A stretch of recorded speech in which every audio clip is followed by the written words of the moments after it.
Hello everyone, how are today? Hope everybody is fine and safe. I am your teacher Jem Raymond and today I will present to you the different MOVs for our PMS Objective number 12 ng ating mga master teachers for this school year. And also, I'll be giving sample MOV to get high rating for this objective. Hi everyone! Welcome to my channel. My name is Mr. Jem Raymond Chen, Master Teacher 2 from Escalante Central Elementary School.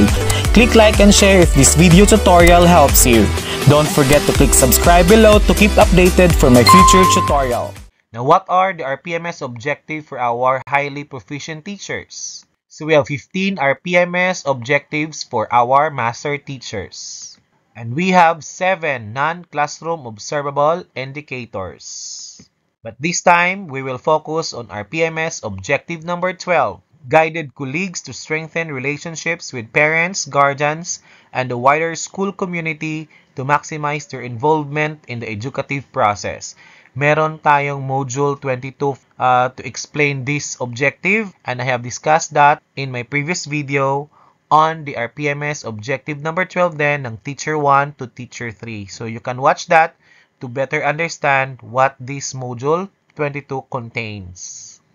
So as you see, our master teachers are rated according to quality and timeliness for objective number 12. Now let's start from quality. So kung walang MOV na ma-present si master teacher, then rating 1 lang ang makuha niya. Kung yung MOV na ibinigay ni master teacher ay yung proof of attendance lang ng pag-attend niya ng collegial discussion or LAC sessions on guiding colleagues on strengthening the relationship with parents and guardians, then rating 2 lang ang kanyang makukuha. Again, kapag ang master teacher ay dumalo lamang sa mga coaching and mentoring sessions, or meetings, or LAC sessions man yan, and other collegial discussions, at walang sapat na ebidensya na nagbigay siya ng guidance sa kanyang kapwa guro in developing this objective, then rating 2 lang ang kanyang makukuha. Rating 3 naman ang mabibigay kay teacher kung si master teacher ay nagbigay ng payo o gabay sa kanyang kasamahan upang linangin at palakasin pa ang relasyon ng mga ito sa mga magulang na mga mag-aaral nito o guardian and the community as a whole.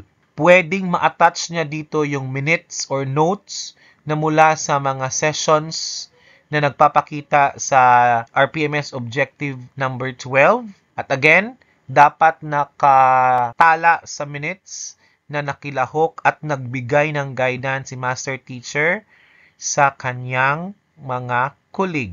Kung ito lang ginawa niya, hindi pa ito talaga ganap na detalyado o nagpapakita na sustained yung paggabay niya sa kanyang mga guro para makakuha siya ng mas mataas na rating.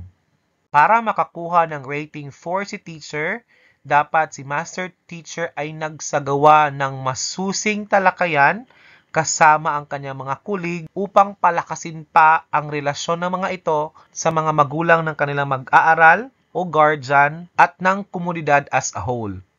So, pwedeng gamitin, i-attach ni master teacher dito yung reflection notes ng mga guro during sa kanilang mga sessions. Kasama na of course yung proof of attendance. Now, here's the sample reflection notes of teacher on a LAC session.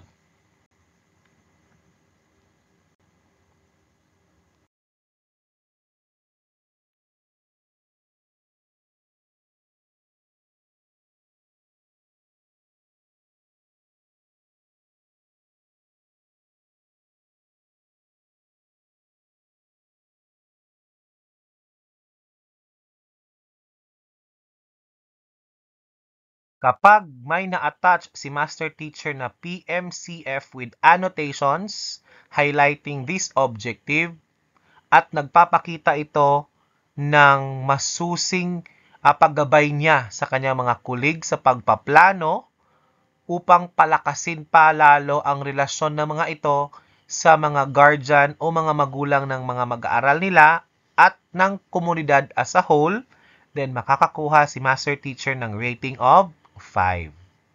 So again, yung PMCF na to, dapat may annotation at nagpapakita ng layunin na related on this RPMS objective number 12. So here's the sample PMCF for this particular objective.